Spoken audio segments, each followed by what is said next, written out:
Hey everyone, it's Monday, so I think it's a good idea to go over some recent news in the 6TL community. Starting off with my personal favorite announcement, which is Spider-Man 2099.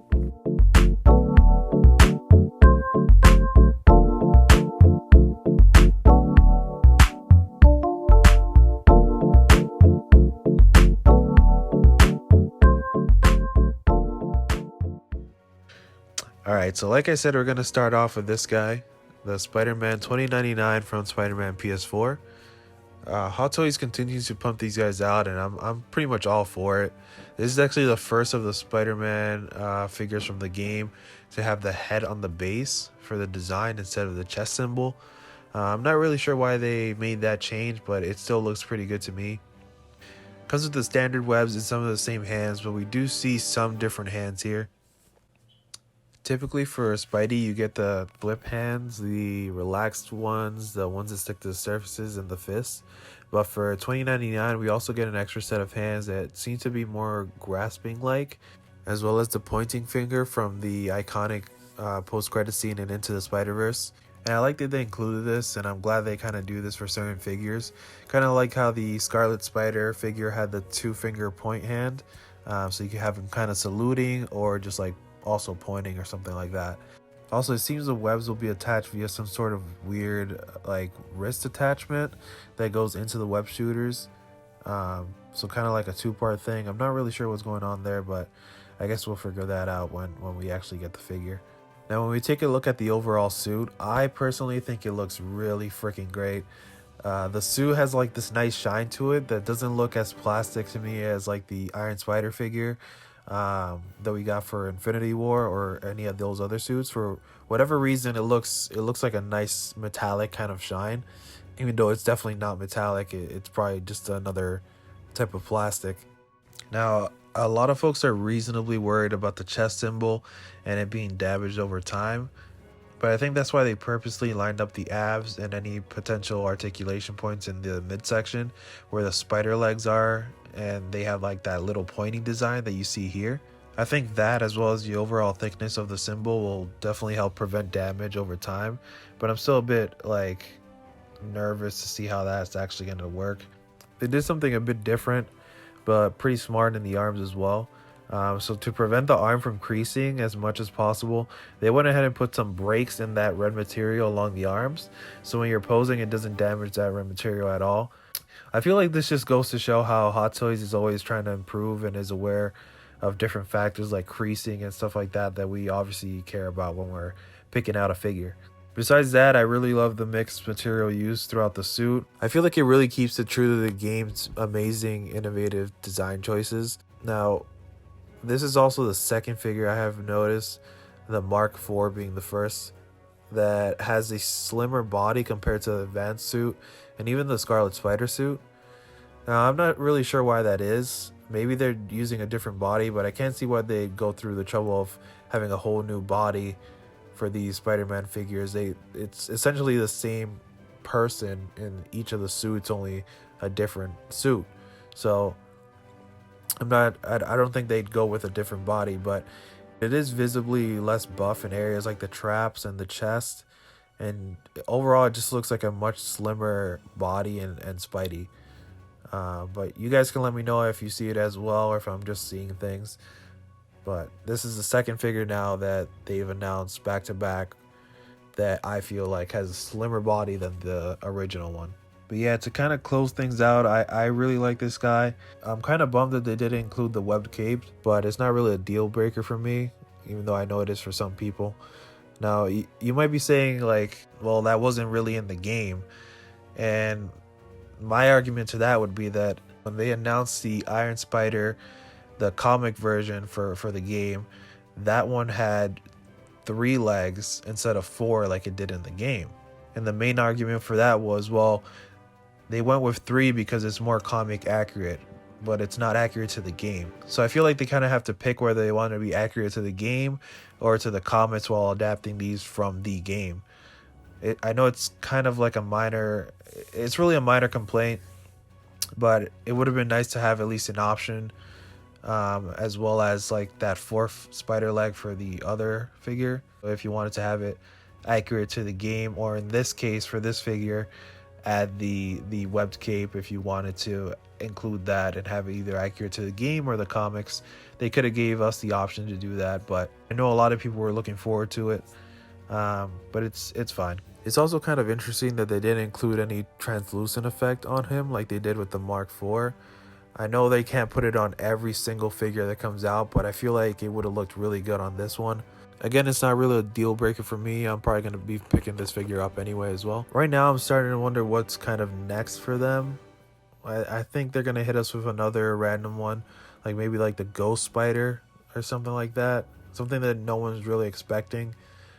If they do that, I think they'll probably end up doing like a sculpted fire head on him, because I don't see them really being able to pull it off any other way. I also feel like the white 2099 suit is down the pipeline.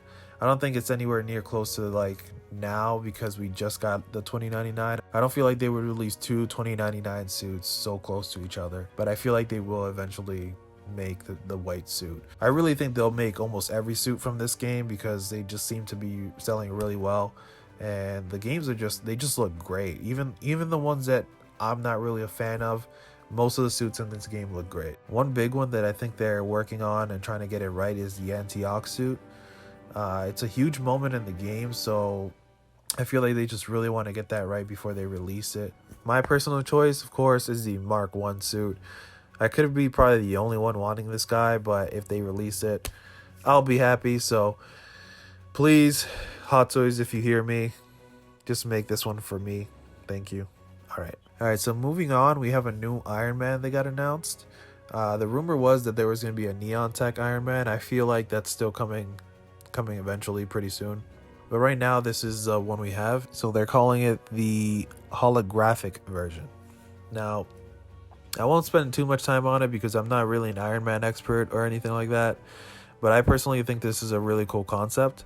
I know a lot of people are calling it kind of cheap because it's essentially a colored plastic and everything like that. And I could definitely see the argument for people not really being a fan of this.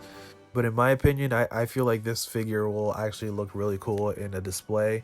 When you see all the other Iron Men and then you look at this one, it looks so different. I just think it'll really stand out. I like the idea of being able to see the inside of the armor.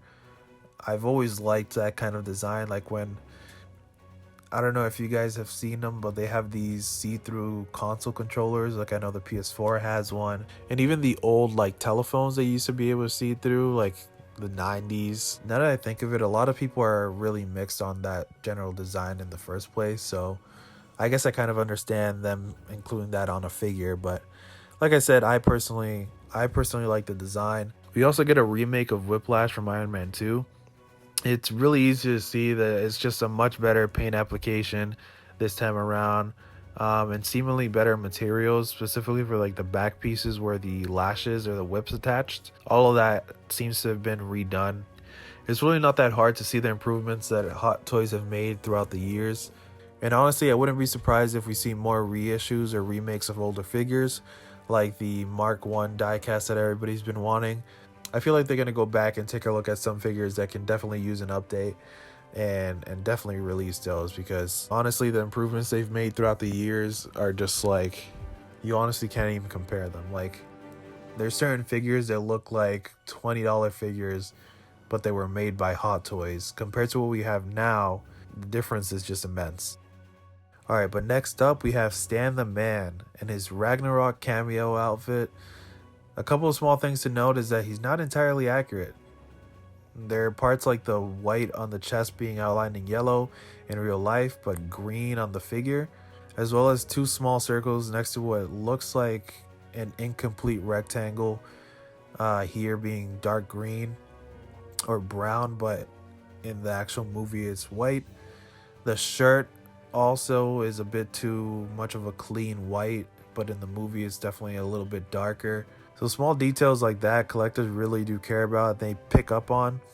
One of the first things people do with certain figures is look up reference photos to see how accurate they are. Because there's times where Hot Toys seems to slip up and not really pay close attention to that. Most egregious example of this was probably Cap's shield from Endgame. but it can be something big like that or something minor like different color changes like it is here. There's also times where it's just a factor of the reference photo that they were going off of is completely different from what we saw in the movie, so a lot of people think it's inaccurate. Regardless, we got another Stan Lee figure, and I think Stan is probably going to be an exclusive going forward from here on out. They'll probably release almost every one of his cameo looks over the next few years at different cons, including the FedEx Stan, the janitor Stan, and more Stan Lee cameos. So if you guys are looking forward to any of those Stan Lee cameos, let me know which one you guys want to see next. And then finally here we have the release of the Far From Home homemade suit. Essentially this is a reissue but with some nice differences. The first and most obvious one being the drone. It looks great, and according to a few different reviews, it has a nice weight to it and seems to be a great addition. My only wish would be that it came with one more, maybe a couple smaller ones. I'm sure many people are going to be selling loose drones for a good amount of money on eBay and all that, just like they did with the Darkside Anakin base. Another thing, I didn't really care much for the pixelated designs, but they seem to be kind of cheap from what I've heard, so that's a bit of a disappointment. However, they did give the homemade version a few nice improvements. The first being the toe articulation. In the original homemade suit, it's just one solid piece. So if you have a pose that you want to bend the toe, that's just not going to happen. And you're going to have to find a few ways around that. So it's really nice and unexpected that they went out of their way to kind of redo the foot design. That's something that really you don't really expect, but it's one of those nice surprises, as well as improving the eyepiece removal process and insert process. I unfortunately got one stuck and broke it in my homecoming version, so it's tough for me whenever I want to switch any of those eyes out. That's why I'm really glad to hear that this version has magnetic eyepieces and sockets. It just makes the whole process a lot easier. I wish they would have done that in the first place, but I'm glad to see that they improved on it at all. But yeah guys, that was some of the big news this last week and a half or so. I'll try to keep doing these news cycle things on Mondays, or maybe switch to Fridays since we get so much news during the week. So let me know if you guys enjoyed that, and I'll catch everyone on Wednesday for another posing video.